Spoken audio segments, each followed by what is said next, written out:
গাজায় থমকে থাকা যুদ্ধবিরতি চুক্তি এগিয়ে নিতে নতুন কূটনৈতিক প্রচেষ্টায় রোববার মিশরে হামাসের রাজনৈতিক প্রধান খলিল আল হাইয়ার সঙ্গে বিরল বৈঠক করেছেন মার্কিন প্রেসিডেন্ট ডোনাল্ড ট্রাম্পের জামাতা ও দূত জারেড কুশনার। এরপরে সোমবার ইসরায়েলের প্রধানমন্ত্রী বেনিয়ামিন নেতানিয়াহুর সঙ্গে বৈঠকে বসার কথা রয়েছে তার। নতুন 15 দফা মার্কিন সমর্থিত রোড ম্যাপ প্রত্যাখ্যান করায় নেতানিয়াহু এখন চাপের মুখে রয়েছেন, এ খবর দিয়েছে দ্য গার্ডিয়ান।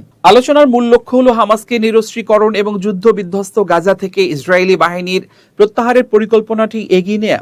আঞ্চলিক ও হামাসের দুই কর্মকর্তা নাম প্রকাশ না করার শর্তে জানিয়েছেন, রোববার মিশরে কুশনার ও হামাসের রাজনৈতিক প্রধান খলিল আল হাইয়ার মধ্যে 2 ঘন্টারও বেশি সময় ধরে বৈঠক হয়। বৈঠকে কুশনার ছাড়াও গাজার জন্য ট্রাম্পের বোর্ড অব পিসের দূত নিকোলাই স্লাদেনভ এবং মধ্যস্থতাকারী দেশ মিশর, কাতার ও তুরস্কের কর্মকর্তারা উপস্থিত ছিলেন। হামাসের সঙ্গে কুশনারের এটি দ্বিতীয়বারের মতো জানা বৈঠক। পরে এক বিবৃতিতে হামাস মধ্যস্থতাকারী ও যুদ্ধবিরতি তদারকিতে যুক্তরাষ্ট্র গঠিত বোর্ড অব পিসের প্রতি ইসরায়েলকে পরবর্তী ধাপের রোডম্যাপ অনুমোদনে বাধ্য করার আহ্বান জানায়।